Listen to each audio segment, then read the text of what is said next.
Local crime બ્રાન્ચે રેલવેપરા વિસ્તારમાંથી મતવા ચોકમાં રહેતા મુસ્લિમ શખ્સને ચોરીના મુદ્દામાલ સાથે ઝડપી લીધો હતો.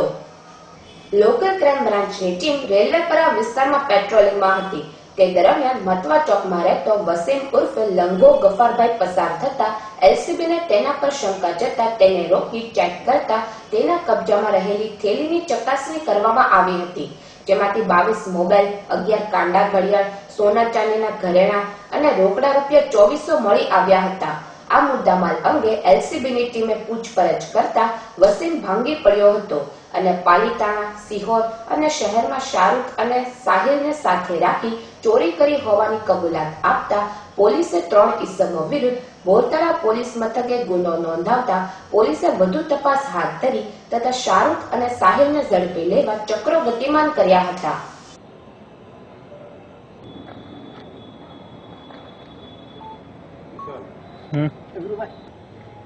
વોટ્સએપ પર નાખી દઉં તો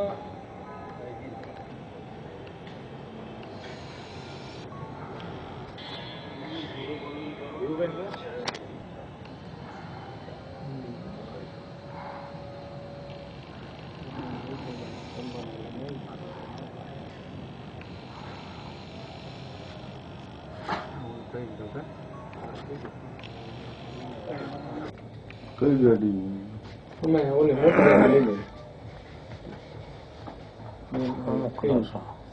જગ્યા નથી, પાડી દઈશું.